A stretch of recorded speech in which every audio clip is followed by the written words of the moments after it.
Dear students, today we are going to see a totally new point from advanced biopharmaceutics and pharmacokinetics, that is gene therapy. So let's move to our main topic, that is gene therapy. Now, this gene therapy was put in front in the year 1996 by Ledley, who says that a pharmaceutical product, when delivers or that delivers a recombinant gene to a somatic cell in vivo, is called as gene therapy. So in short, what we can say is GT, that is gene therapy, is related to a pharmaceutical product,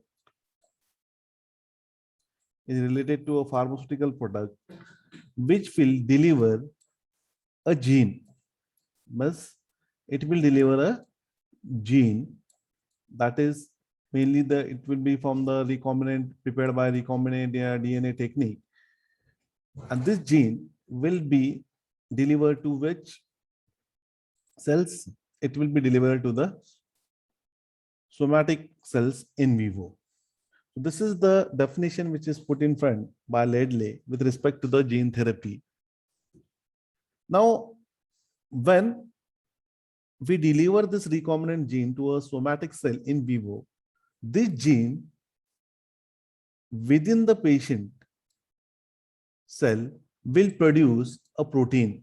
Thus, this gene will be responsible for producing a protein that will be responsible for giving the therapeutic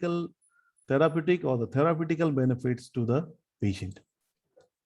So when you deliver this gene, recombinant gene, in the somatic cells in vivo, these genes will be this recombinant genes in the cell will be responsible for producing a protein that will be giving you a therapeutic benefit to the patient.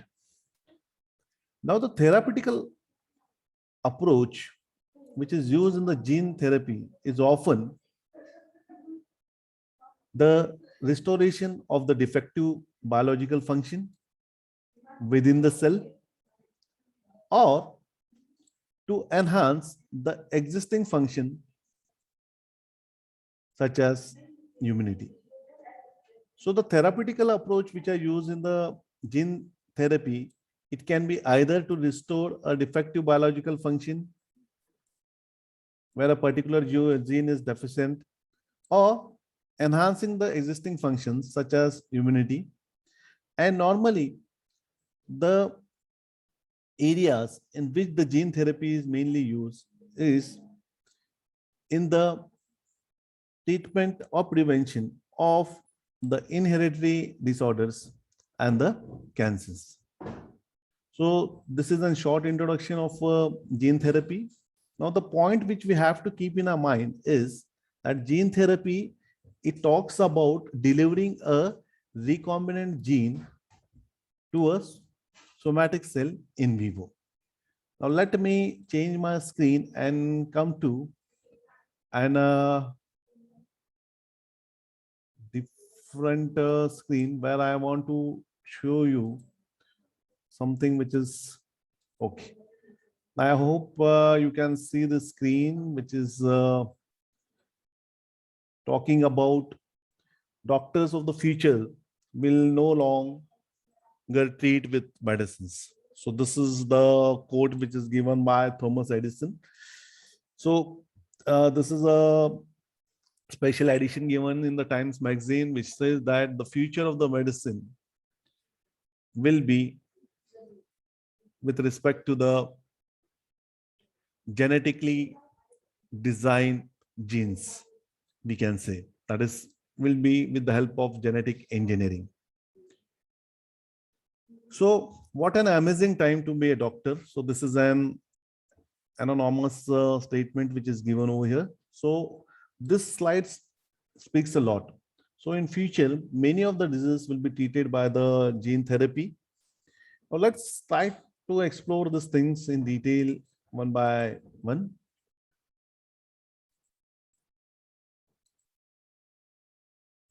Now, what is gene therapy?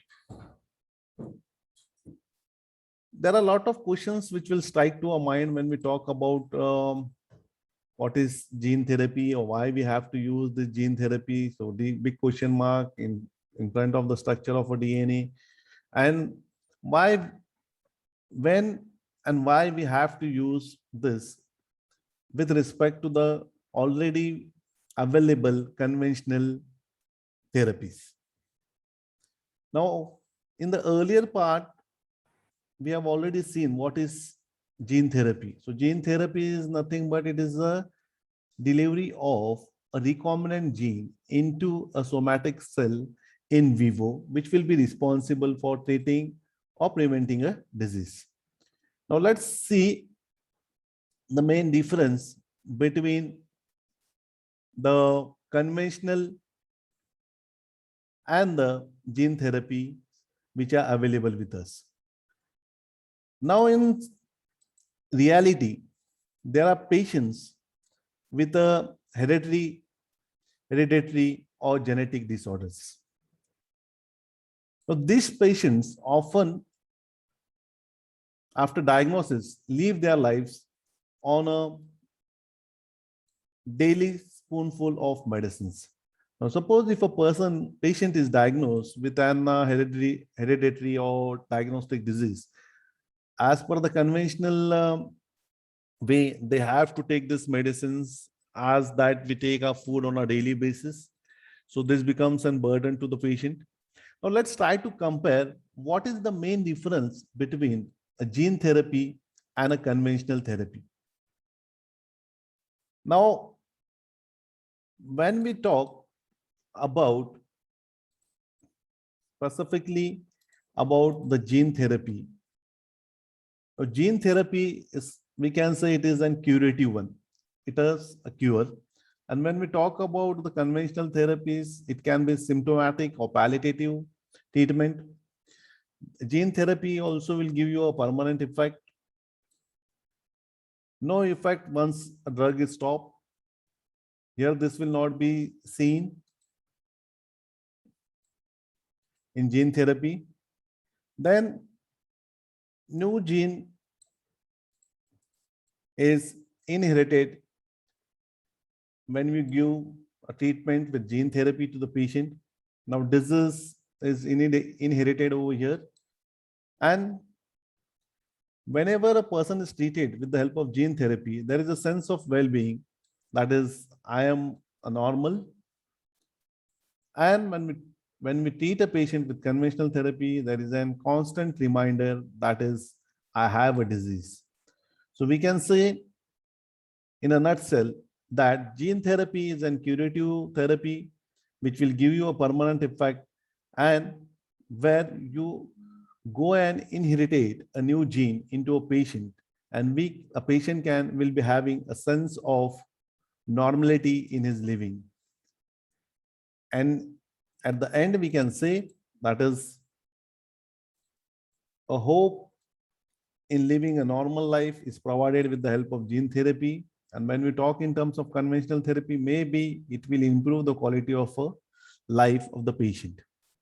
So this is the comparative differentiation, or we can say this is a differentiation points between the gene therapy and the conventional therapy.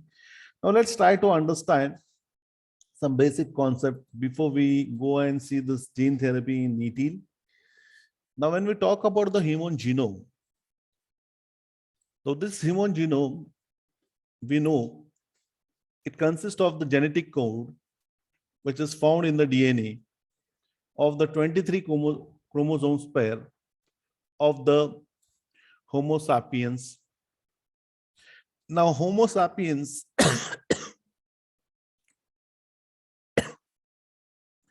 plus the DNA found in the human mitochondria. Now, when we talk about Homo sapiens. Now, Homo sapiens are the one of the fully developed, we can say, the fully developed humans, okay, which are seen.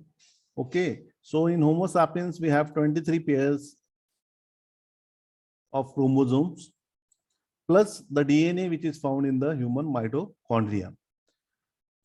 Now, when we talk specifically about the haploid genome, these are the genomes which are found in the eggs and the sperm cells. They contains 23 chromosomes, and also they have 3 billion DNA base pairs. And when we talk about the diploid genome, mainly the somatic cells.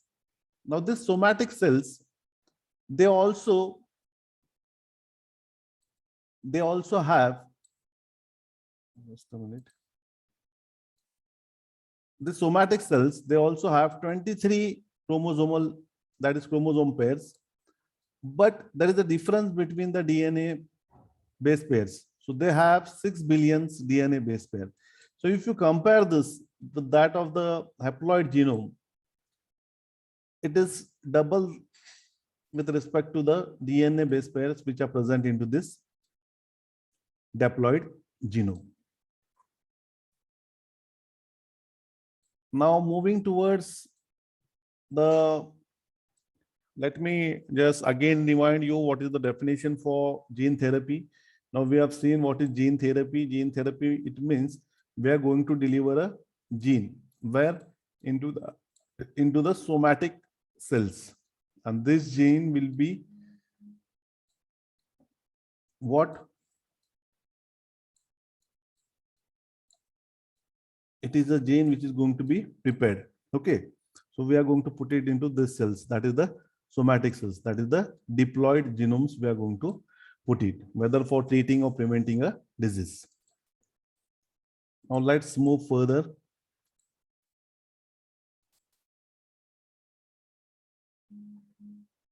Okay. Now this is a comparison of genetic information within a library. Now, for example, when we say, when we compare this genome with that of the library, you can see the letters which we have, that is, as we have 26 letters in the English. So these letters will constitute the equivalent, that is the biological equivalence is the nucleotide.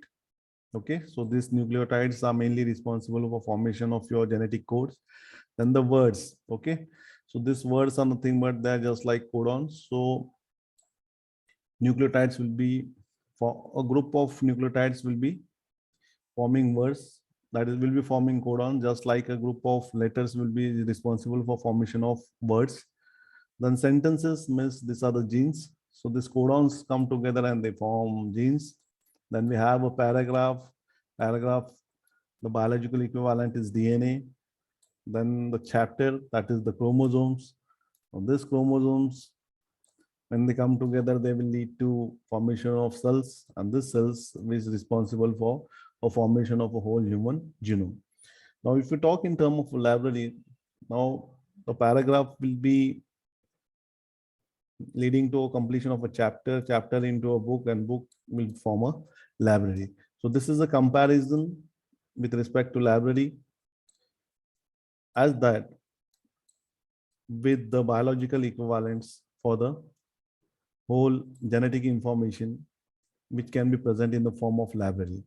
So just to recall it again, so nucleotides, they are just like a letters. These letters, when they come together, they will form words, that is the codons. These codons, when they come together, they will lead to formation of genes. These genes will come together and they will lead to formation of DNA.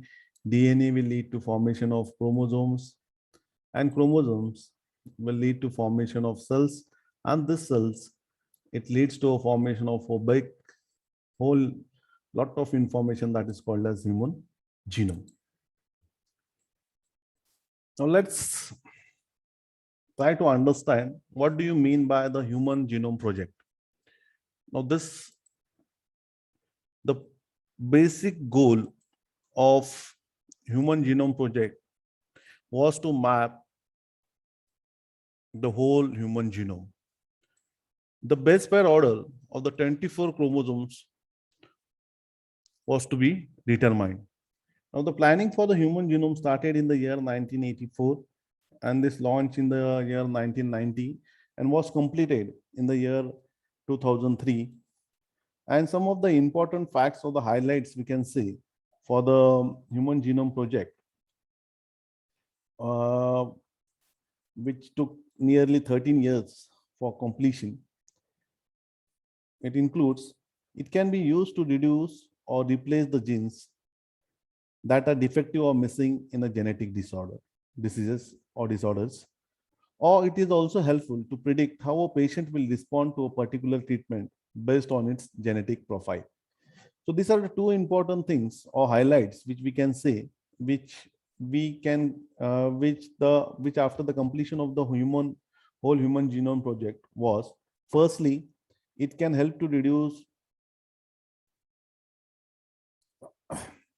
it can help to replace the genes which were defective or missing into a person, that is mainly into the genetic disorders, and also helpful for prediction how a person will respond when he is treated with, when he's given a particular kind of treatment based on its genotyping or the genetic profiling.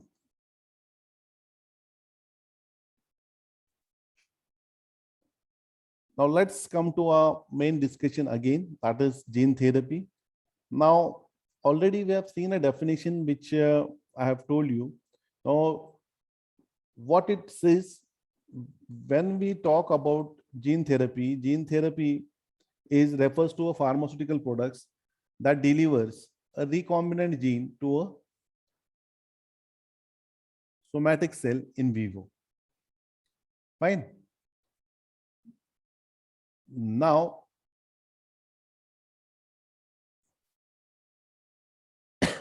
let's try to see this definition again here. A novel approach which is responsible for, let me change the color, which is responsible for treating, curing, or preventing a disease by changing the expressions of person's gene.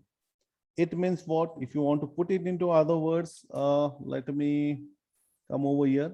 So gene therapy refers to an pharmaceutical product, okay, that delivers a recombinant gene to a somatic cells in vivo. So this is how we can define a gene therapy, okay. So a novel approach to treat, cure, or prevent a disease by changing or by delivering a recombinant gene to the somatic cells in vivo. So this is how we can say. So there are various approaches by which we can achieve this. So first of the approach is gene replacement or correction, where replacing of a mutated genes with a healthy copy is done. Example is severe combined immunodeficiency. Second approach is gene silencing or gene interference, in which inactivating or knocking out a mutated gene is done, where we use this approach in diseases such as sickle cell disease. Then the another fourth approach is gene automation or gene addition, where we introduce a new gene which will be helpful in fighting the disease, as in the case of Parkinson disease, where we introduce a new gene to fight against a disease in overcoming the effects as shown in the Parkinson disease. Then we have another type of approach, that is the suicidal gene. Now, suicidal gene is a gene which causes a cell to kill itself through a process called as apoptosis. And this is mainly essential for killing the cells which can be harmful to a patient. Now, as you are aware, the malignant tumors or the malignant cells which are present in the cancers are lethal to the patient. So if you want to kill them, so what we can do is we can introduce a suicidal gene into the cells, which will lead to the dying of the cell. Now, which makes the cancer cells more vulnerable and sensitive to the anti-cancer drugs, and which are very effective in treating the solid tumors in the cancer patient. Now let me come to the types of gene therapies. So these are the main types of gene therapy. First one is germline therapy, and second therapy is your somatic cell therapy. Now this somatic cell therapy is again divided into two types. First one is your ex vivo, and second one is in vivo. Okay, so these are the two main approaches we can say which are used. Okay, one is in vivo and second one is ex vivo. So here mainly we are interested in the somatic cell therapies. Now let's come to an earlier presentation where we'll talk in detail about this types of therapies, approaches of gene therapies. Now, as in the earlier part of this presentation, we have already seen what is gene therapy and what are the applications of gene therapy. Now, specifically here, we are going to focus about the applications mainly in the genetic disorders. Gene therapy has this widespread application. Let's see with the help of an example. Now, one of the genetic disorder that is called as LPL deficiency, that is lipoprotein lipase deficiency. Now, in lipoprotein lipase deficiency, the patient suffers from the deficiency of this enzyme, that is lipoprotein lipase, where the patient have abnormal high levels of triglycerides and also very low density lipoproteins. Abnormal levels are seen, which are responsible for causing pancreatitis and cardiovascular disorders or diseases. Now, this LPL gene has been incorporated in the form of a recombinant adeno-associated virus by a Dutch company known as uniQure, a Dutch biotechnological company named as uniQure, which has incorporated this LPL gene into a form of a recombinant adeno-associated virus, which has been approved by the European Union as a LPL gene therapy named by a product called as Glybera.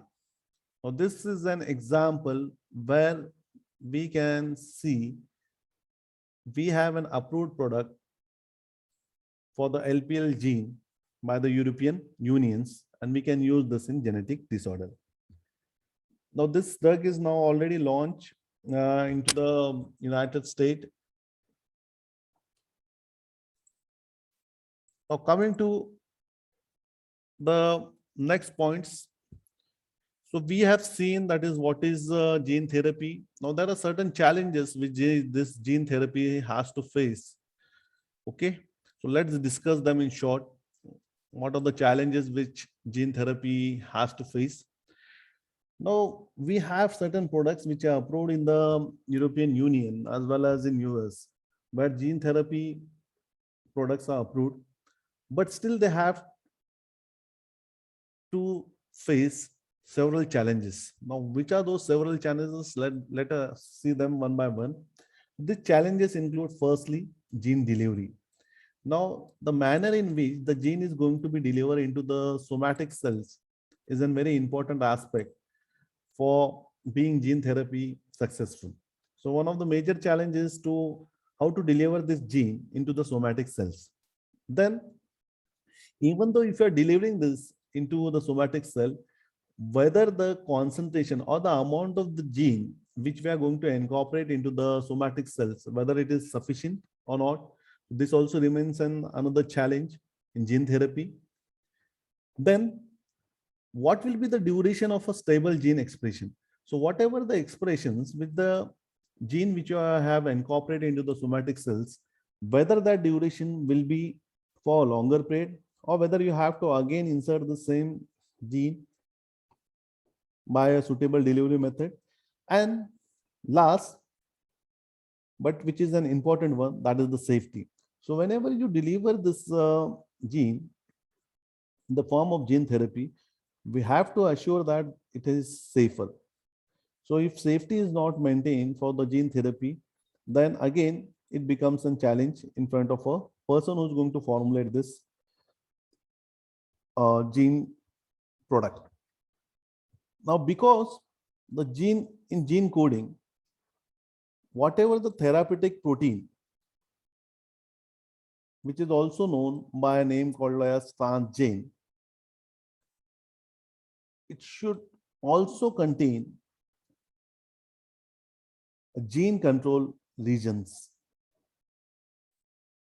such as the promoters.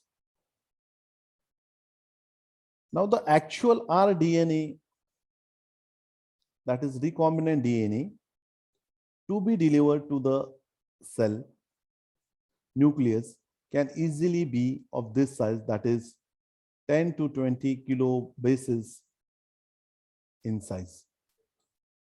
Now, for gene therapy to be effective, the therapeutic protein, that is the transgenes, which you are going to insert into the somatic, cells, it should contain a gene control region such as promoters, that is the actual rDNA to be delivered to the target cell nucleus should be of 10 to 20 kilobytes in size. Now, let's move further. Now, coming to the main important part, that is, which are the approaches for the in vivo delivery of rDNA, that is the recombinant DNA. So the two main approaches which are used for the in vivo delivery of RNA includes, firstly, it includes the virus-based approach, and second approach is a non-virus based approach. Now let's firstly see what do you mean by virus-based approach. Now this virus-based approach involves replacing the viral replicative genes with the transgene. Now already we have seen in the earlier slide what is transgene. Now transgenes is the therapeutic protein, okay, which is responsible to give its therapeutic benefits. So in virus-based approach,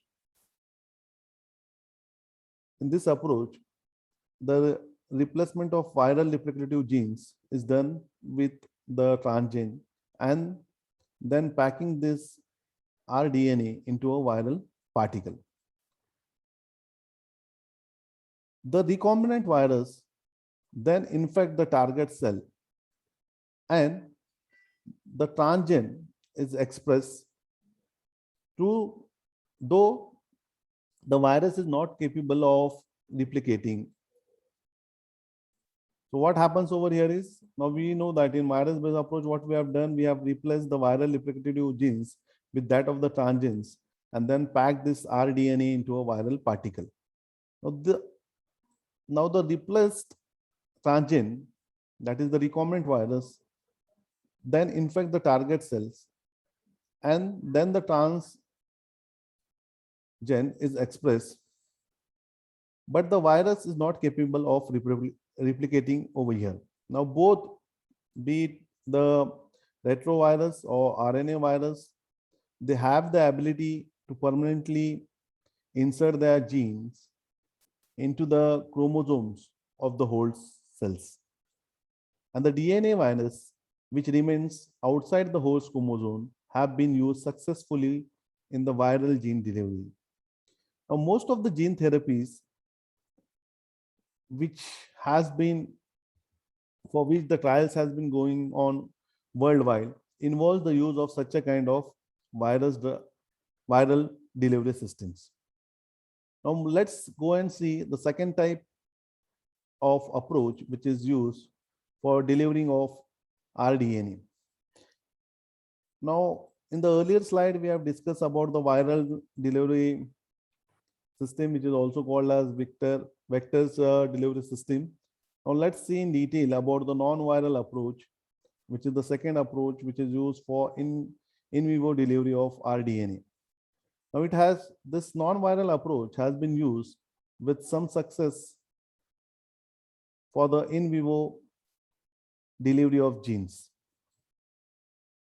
Now in this type of approach, the transgene is engineered in such a way that this transgene is converted to a plasmid vector which contains a gene expression control region. Now, what is done in this approach? A transgene is engineered in just such a way that the plasmid vectors will contain a gene expression control region. Now, this naked DNA molecules may enter a cell. This may enter the cells and express product in some cells, such as the muscle cells, to produce small amount of antigens that stimulate immunity to the antigen. Now, this naked DNA delivery technique has been approved for the veterinary use for treatment of the West Nile virus.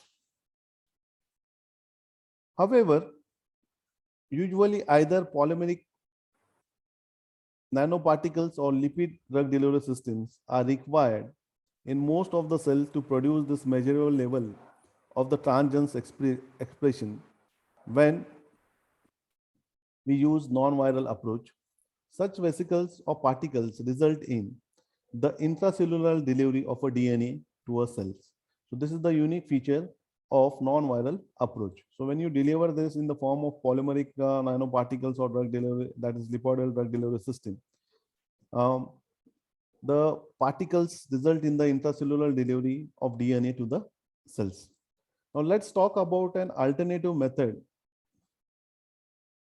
to the direct in vivo delivery approach. Now, an alternative to direct in vivo delivery is a cell-based approach. Now, here we are going to focus on the cell-based approach in which the administration of the transgenes to the cells has been removed from a patient. Now, this is a totally different technique or approach, we can say, which involves the administration of transgenes to the cells that has been removed from the patient. And for example, this is mainly beneficial in the bone marrow cells transplant. So when we have bone marrow cells which are removed from the patient, gene encoding a therapeutic product are then introduced into these cells ex vivo.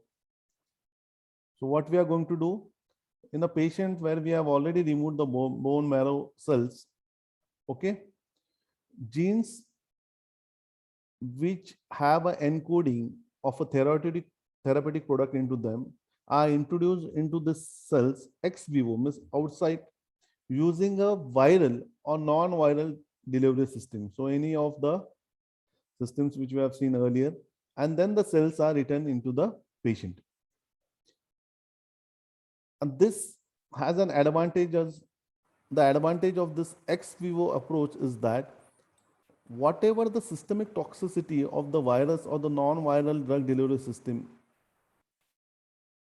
is there is avoided, or it cannot be seen. So when you use such a kind of alternative approach, you can overcome the toxicities which are seen by viral or non-viral drug delivery system. Now let's move to the. Now we have seen that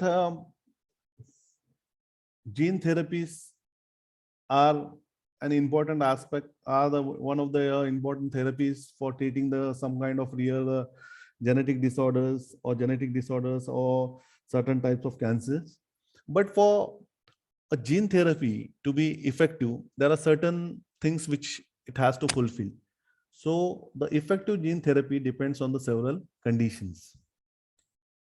Which are they? Let's try to see one by one.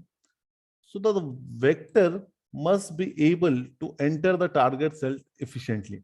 Now, suppose if I have a cell which is defective, okay, suppose if I have a cell which is defective, so whatever the gene I am going to introduce into this cell with the help of a vector, this vector should be able to enter this target cell. Now, suppose if this is my target cell, that vector should enter the target cell efficiently, and it should deliver the corrective gene to the nucleus without damaging the target cell. Now, suppose if this is my target cell, before getting affected or before getting deficient, it was working in a normal way. The functioning was in a normal way. But what is our main aim? That whatever the transgene which we are going to put in the form of a gene, it should enter the target cell efficiently and deliver the corrective gene, that is the transgene, to the nucleus without damaging the target cell. So this is one of the conditions which a gene therapy should meet. And secondly, the corrective gene should be stably expressed into the cells. So this is what which is very important. So whatever the expression which takes place for a gene after entering of the gene into the nucleus, it should be stably expressed so that to allow the continuous production of the functional protein which is required. Now, neither the vector nor the functional produce form, it should cause an immune response or immune reaction.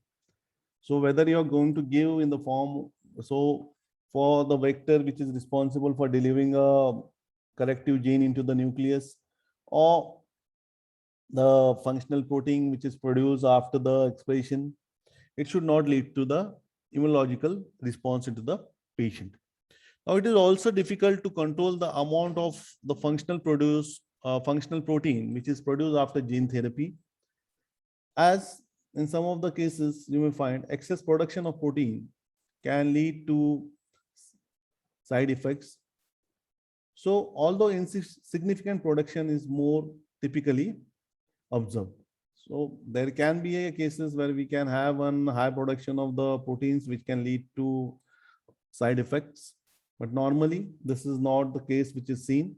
Typically, we see that insufficient production of the proteins is seen over here. Now, moving towards the next points related to the gene therapy. Additionally, the problems which are faced in the gene therapy includes the physical as well as the chemical properties of the DNA and the RNA molecules. Then the other factors such as the size, shape, the charge which is present on the DNA molecule, the surface characteristics, and the chemical stabilities of these molecules, and the drug delivery systems which are used to deliver this RNA or DNA molecules. Apart from that, the in vivo problems which includes are firstly the viability, then the distribution, as well as the cellular and the nuclear uptake of these micromolecules into the cells. As we know that these are micromolecules which are higher molecular weight proteins. So They may face a problems related to the viability, that is the amount of drug reaching into the systemic circulation, then the distribution pattern for the drugs, then the uptake, that is the cellular and the nuclear uptake of these micromolecules into the cell. However, the naked DNA and the RNA molecules are rapidly degraded in the body as per Ledley, which as per the Ledley studies done in the year 1996. Now, this is an general talk about the effectiveness of general gene therapy, which we have seen. Now, let's come to the another point where we were talking, where we move from this somatic gene therapy, and where we have seen ex vivo, okay, then in vivo. In vivo, we have seen two types. In ex vivo, we have seen one of the type which is mainly used for the bone marrow, where the side effect of this bone marrow transplantations can be reduced. Now, the other aspect of gene therapy, now this is a germline therapy, okay. So, just for your information purpose, let me explain you this. So, in germline therapy, we altering a gene of an egg or sperm is done. So what we are going to do over here, we are going to alter a gene of an egg or sperm cell, or we are going to alter the genetic composition of the blastomere during the earlier stage of its division. Any zygote which is produced as a result of this germ cell will have a correct version of the defective gene and will continue passing it on to their offspring. Now, even though we can use this approach for correcting a defective gene or altering a gene into an egg or sperm, and later on the zygote which will be produced will have a correct version. But the main problem is that this whole thing is unethical. Now, as this being unethical, we cannot practice it. Now, what actually happens over here? Now, the corrective gene for the illness such as we can take an example of Fanconi anemia is added to a fertile egg by injection. Now, this is a fertile egg we have, okay. So, with the help of injection, what we have done over here is we have added a fertile egg with the help of injection. It will insert itself into the X genetic material. Now, once we have this transgene injected into the cell, the egg divide twice and a cell is removed for testing to make sure that the gene inserted itself is corrected or not. And if so, the cells will be implanted into the uterus of the mother. 9 months later, a healthy child is born. The new gene is present in every cell so that she and her offspring will be free of this Fanconi anemia. So this is how we can use this approach to overcome. But being this unethical, we can't use it. Now let's talk about the another approach, that is the somatic gene therapy. Now this is the somatic gene therapy, means we have already seen some of the examples for this. Now in somatic cell therapy, it involves altering the genetic code of a person's somatic cells.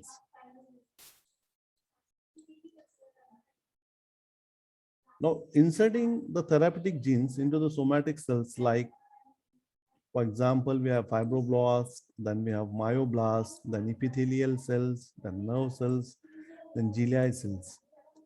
And it is mostly performed in a fully grown organism. So, when we talk in terms of the debate, it is less controversial to use such a kind of approach.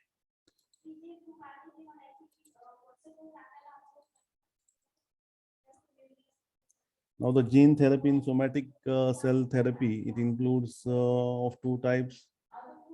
First one is your ex vivo. Second one is in vivo.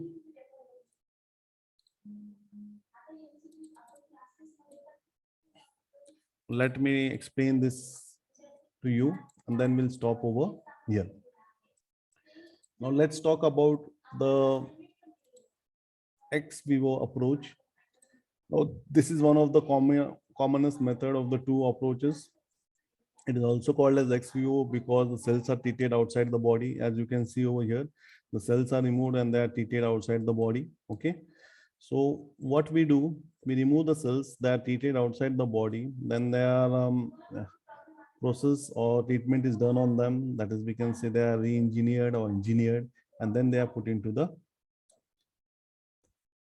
patient's body. So normally what happens over here, let's see over here.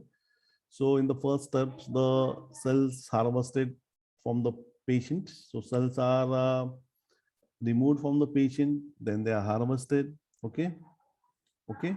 This means the production of the cell is done. Now this is done ex vivo.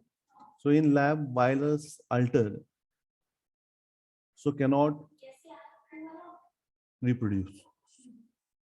Then a gene is inserted into the virus. So what we have done over here, we have introduced a gene into the third step. So whatever the genes which you have introduced in the third step, this alter virus mixed with the patient's cell. Then what we have is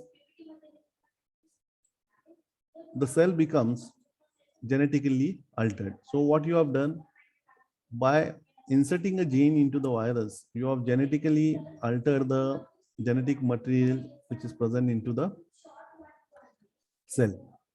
And then this alter cell injected into the patient body in the sixth.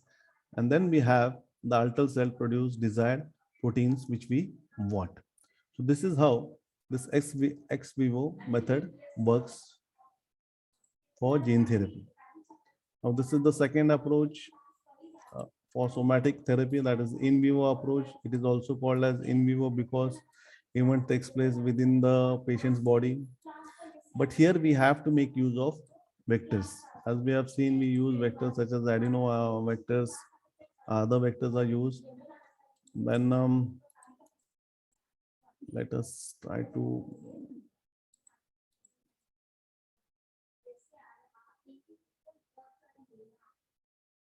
let me delete all this drawing. Okay. Okay. So as I told, this is an in vivo method. Okay. So it will be inside the body, all the events. So what is done? So we have a DNA which is enclosed into an liposomal drug delivery system, which is given in the form of injection, mainly by IV injections.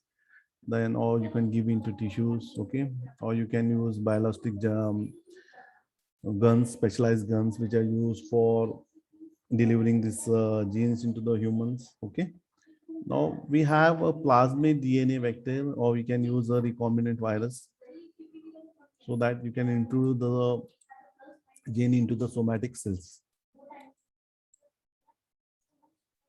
Now the different vectors which are used for the gene therapies. Now this is another important term. Now why we have to know this is that tomorrow, as we have seen in the earlier part of this lecture, that in the next century, the most of the things will be replaced by the gene therapy. So we should have at least a clear-cut idea that which type of vectors we can use and what ideal properties does a vector should have.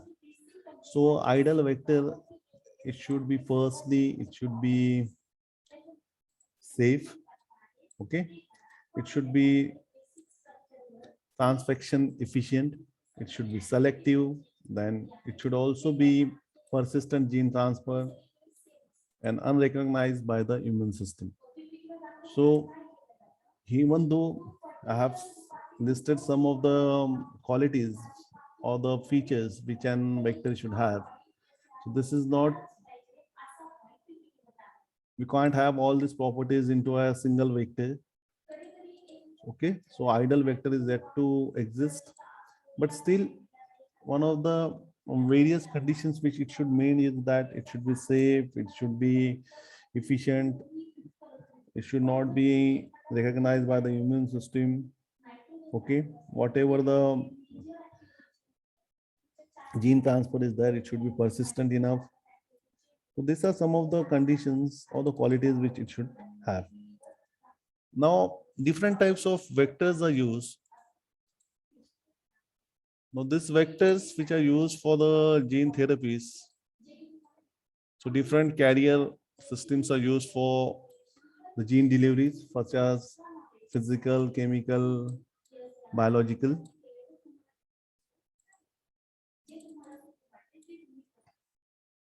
So when the first category is of non-viral vectors and second one is of viral vectors. Okay, that is biological, it forms under the viral vectors, and the physical and chemical it forms falls under the non-viral vectors.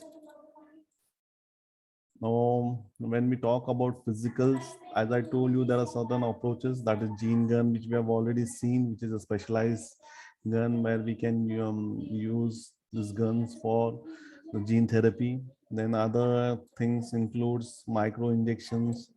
Then we have electroporation. Then we have iontophoresis, also one of the physical approach which we can use. Then we have sonoporation. Now, the advantage of this physical vectors is they are effective in transfecting primary progenitor and the stem cells.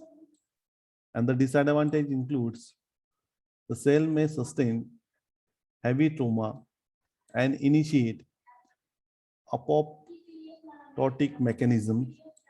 Also, it requires high precision and accuracy for the success when you're going to use this physical vectors. Now, when coming to the chemical vectors, now we can give this in the form of chemicals, that is the oligonucleotides, then liposomes, the enrimers, calcium phosphate. Now, when you use these chemical vectors, they have an advantage that the target ligand ensures delivery to the correct cells. So here we can have a specificity or exact targeting to the cells where the target ligand ensures the delivery to the correct cells. And they are also very effective at targeting the cancer cells. Now, disadvantage is the effective dose can be toxic in some of the cases, and difficulty in transfecting primary progenitor and stem cells. Now, coming to the next type, that is the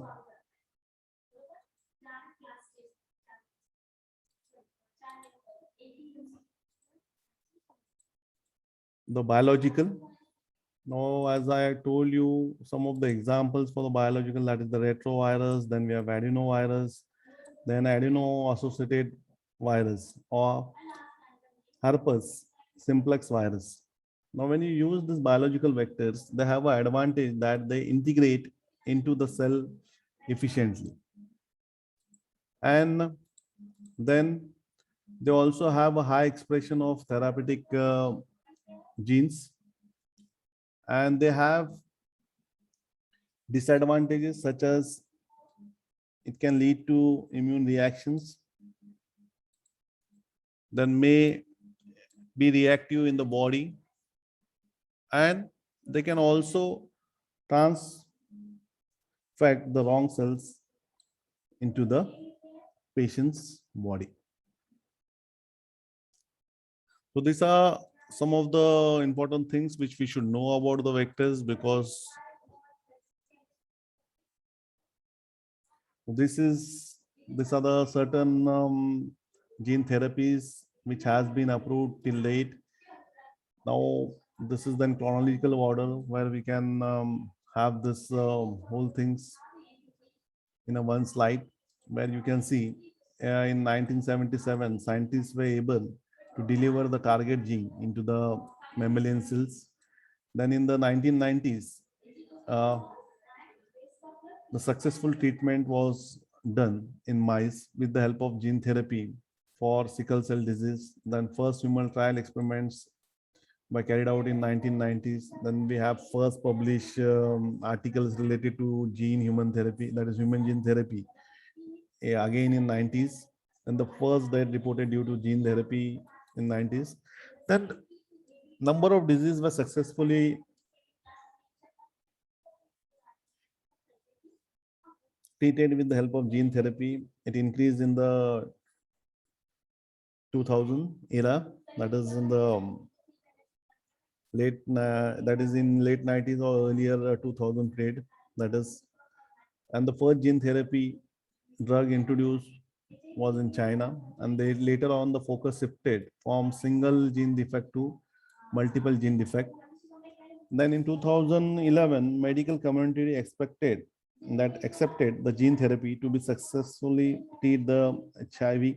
Okay, and also the gene therapy based drugs were approved in the year 9, that is 2017.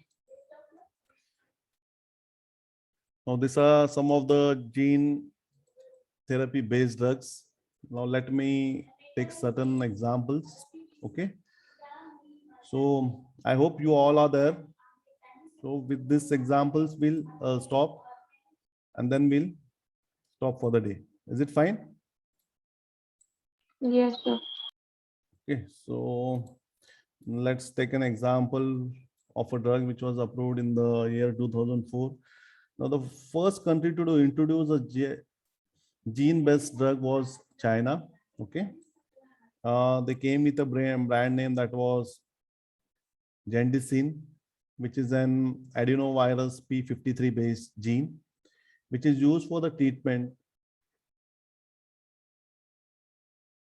of head and neck squamous cell carcinoma. So it is an adenovirus P53 based gene which is used for treatment of cancer of head and neck squamous cell. So no avoid side effects has been reported with this brand, that is Gendicine, and the therapeutic efficacy is still controversial for this. Now the second example is, already we have seen this example, that is Glybera. Now Glybera is a product which has come from the Europe. So Europe came out with its first commercial available genetic therapeutic product in the Western world. So this Glybera is an adeno-associated virus, okay, which is used for the treatment of lipoprotein lipase deficiency. Now, the most expensive medicine in the world, which costs 1.6 million per treatment, US dollars. Are you getting this? So this is how. So even though we say that in the next era will be of gene therapy, but one of the major constraint which I think will be the overall cost involved in the manufacturing of this gene products or gene therapy. Okay, so how much it costs if you want to get a patient who is suffering from lipoprotein lipase deficiency.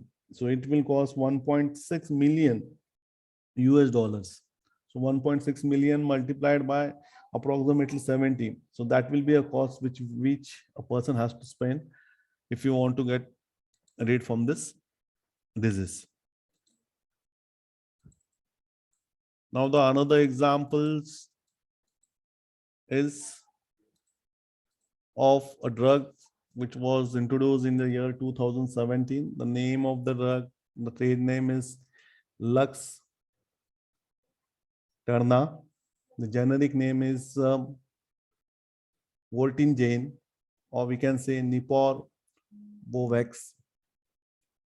Now it is mainly used in the retinal dystrophy, which is an adeno-associated virus-based gene therapy. and this is the brand name. So it is a subretinal injection. So it is given into the below retina. And what is the name of the product? It is Lux Terna. This is a trade name. And what is the generic name for them? It is Vortigene Nipar Vovex Zril, and which is given by subretinal injection. So again, then we have another example of Imligic, which is a generic name, which have a generic name of Talimogene Lahir Parib PV. Now it is mainly used for the local treatment of myeloma with unresectable cutaneous, subcutaneous, and nodal lesions recurrent after initial surgery. So this is another example. Then another examples includes of Kymriah. These are some of the examples which we should know. Now coming to the concluding part. So successfully treated diseases with the gene therapy. Now, even though we have certain products which are approved by the certain regulatory agency, still this gene therapy is considered as an experimental discipline. So these are the successfully treated diseases such as cystic fibrosis. Then we have hemophilia, thalassemia, sickle cell anemia, then familial hypercholesterolemia, and severe combined immunodeficiency. So with this, we stop over here, and the remaining things from the syllabus we are going to see